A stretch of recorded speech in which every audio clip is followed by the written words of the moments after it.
Hi everyone. So in this video, we are going to talk about structural directive. What is a structural directive? Structural directive is a directive which is responsible for adding, removing or manipulating elements inside your DOM. So whatever you see on a website or a web browser, that is nothing but an HTML layout. So how will you identify exactly that what you are viewing is a structural directive or not? So every structural directive will have an asterisk mark which help us to easily recognize that this directive which we are seeing in an HTML or in a template is an structural. Let's move to NgIf case study. So NgIf is the simplest structural directive and the easiest one to understand. Why NgIf is the simplest and easiest to understand? Because from the name itself, it states that it is going to handle some Boolean value. Because with the name it is there NgIf. If means there is something to be done with the Boolean value. So what it takes a Boolean expressions and makes an entire chunk of the DOM appear or disappear. So what is the purpose of this NgIf? Either it shows you or it removes the whole chunk in order to remove that particular element if your condition or your expression is false. If your expression is true, it will appear, and if there is your expression is false, then it will disappear. So this appear and disappear is not happening with the CSS. It's the entire chunk of the code which is there is either getting showed or is removed from the DOM. So the next point is NgIf directive does not hide element with the CSS. It adds and removes them physically from the DOM. So now the question which might come to you is why to remove rather than hide? So this is a very interesting question. So in order to hide or show the thing, there are pros and cons to it. So let's see what are cons if we are just trying to show and hide with the CSS. So the cons is that although that element in the DOM is invisible, but sometimes what happens is that internally it's checking for the changes that could affect data binding. So say that whenever your page or whenever there is a page internally, there are many kinds of checking of the changes which are going internally in the page. So there might be that I don't want to see a particular div. So if I don't want to see that div, and if I would have removed it using CSS, or Angular would help me to remove it using CSS, then there might have been certain scenarios where internally the changes which are happening in the page is also being taken or also being listened by the non-existing element on that DOM. So what happens? Angular keeps checking for changes that could affect the data binding. Whatever component was there, it keeps on doing it. Although it's not visible to me or you or anyone who is using it, but internally it's doing everything which it was supposed to do when it was there.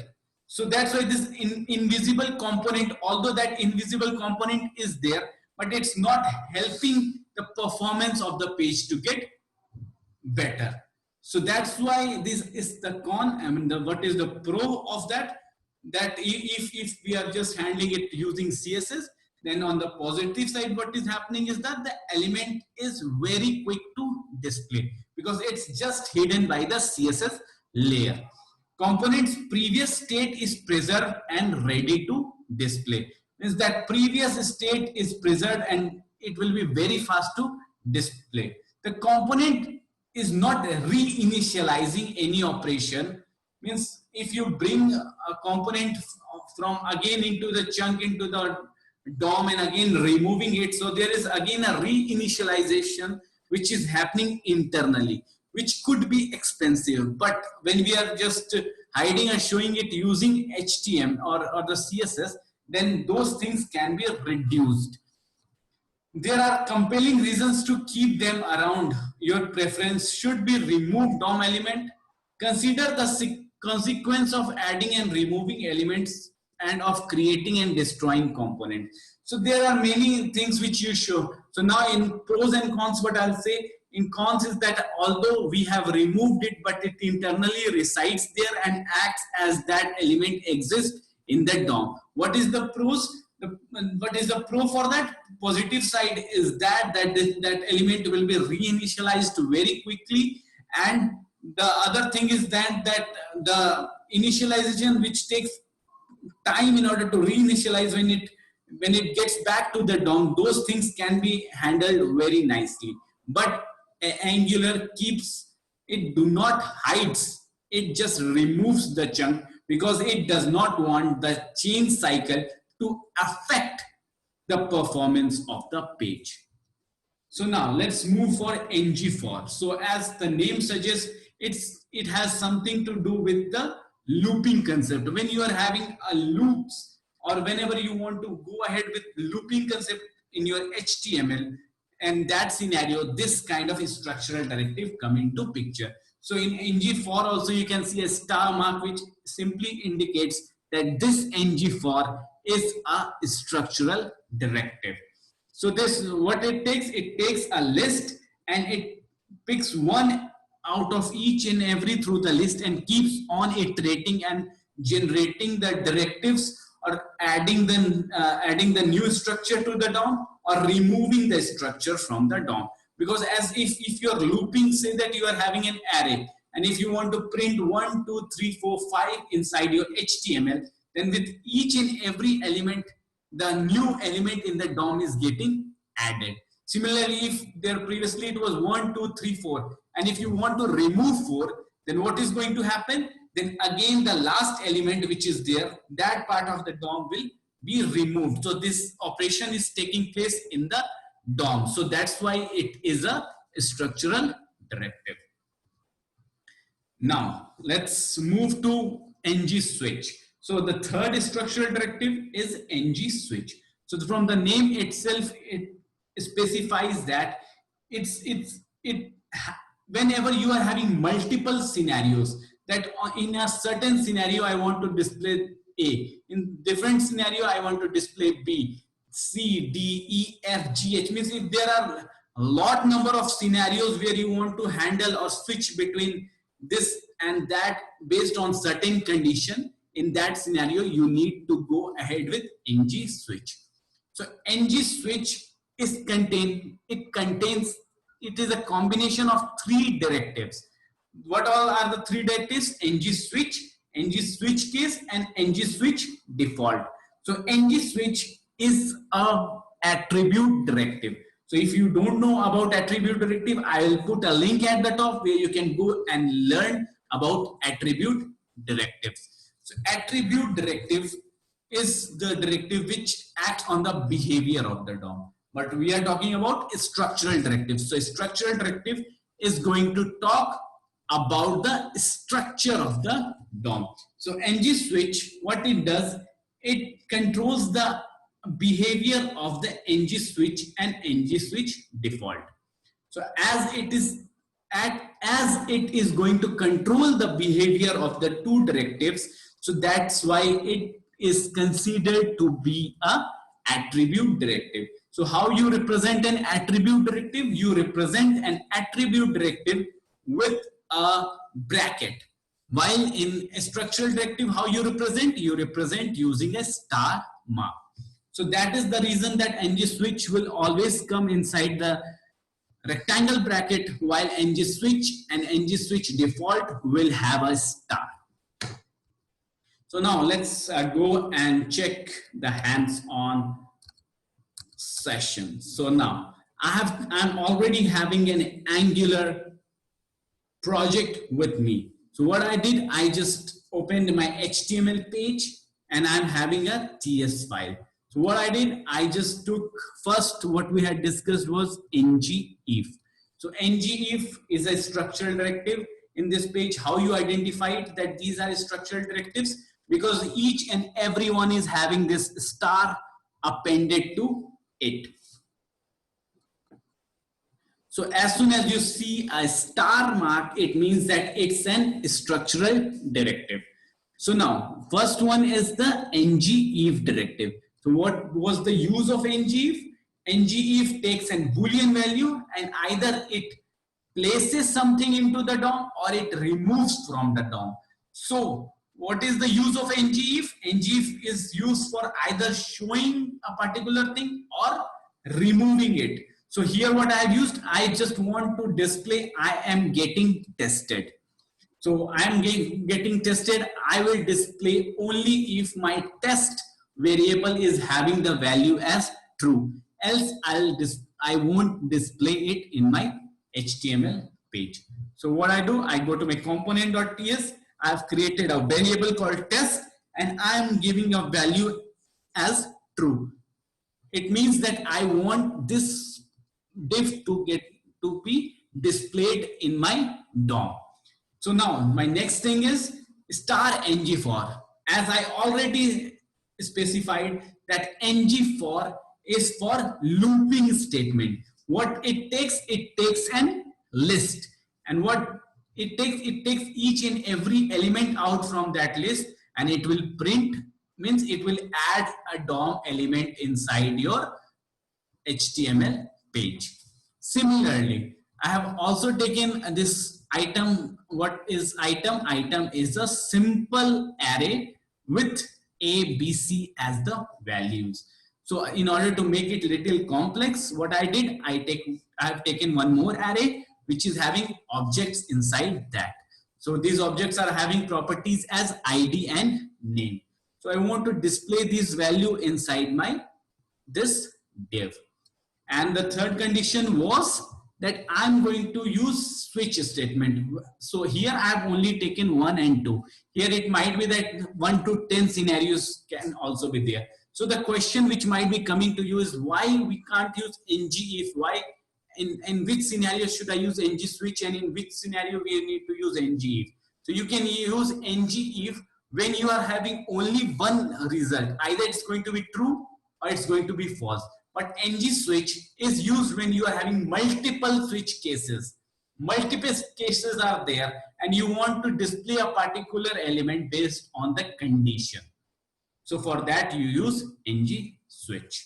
So if I go to my component.ts, so what I have done, I have created a function. So here you can have any logic and you can return any variable. So here I am returning a number from this function. So if I go to HTML, my switch condition is going to be dependent on the result which I am getting based on the function return type. So as soon as this function returns, the result which we get from this function will be tested among these all conditions or switch cases which are mentioned here. So here in this test condition, what we are returning value as 1. So now if I get 1, it will display this. If I return from there 2, I'll get this. But if I return from there 5 and I'm not having any switch case with me, then what it's going to do, it's just going to print the default scenario. So I am running my browser on localhost 4200 and you can see what all things. So now I'll just show you my test value was true. So I should get, I am getting tested. So now if I go to my component.ts file and if I mark it as false, then I should not get this. So now let's refresh and that is gone. So if I go to the inspect element of this page and if I check in this DOM area, if there is any commented thing which shows that it is there in the DOM, no. What the condition what we were having was, we were having that I am getting tested.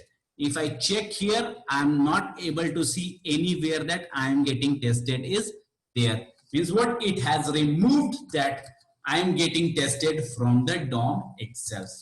So now what I'll do, I'll just mark this component as true, and what true will mark, it will insert that back in the DOM. So now let's see. this got added into the DOM. So this is the use of NgIf. Now NgFor. So what is happening here? I am with A, B, and C. So what I did, I was having items. So what items contains? Item contains A, B, and C. So we got whole items here, and I'm picking one by one. I just picked first A, it goes to A. Then I pick B, it goes to B. Then I picked C, and it goes to C. So that's why we got 3 divs created with 3 values. Now here also I have taken the similar thing, but with a object. And here what we have done, we have written item.name. I only want my name to be displayed. So if I go to item 1, I am having ID name, ID name, ID name, ID name.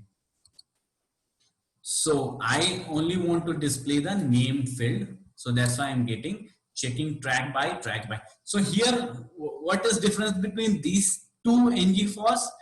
The only difference is this TrackBy function. So what is this TrackBy function? So TrackBy function is used for your performance improvement. So say that you are having thousands of records in this item 1, and each time something gets added or removed, the whole DOM element where it is getting either added or removed gets refreshed. This whole DOM elements get regenerated.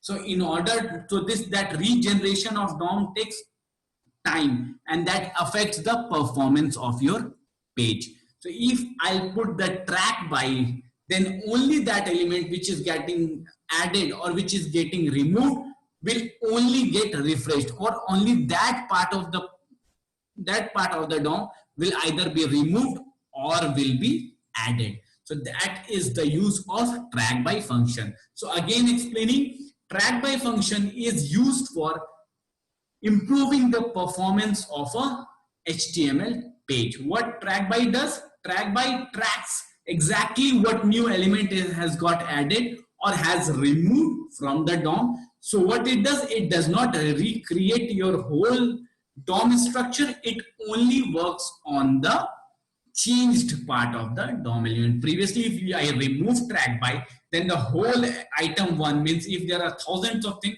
then every time if anything gets added or removed, the whole 1,000 thing will get rendered, and it will take time and it will affect the performance of the page. So that is the reason we should use TrackBy.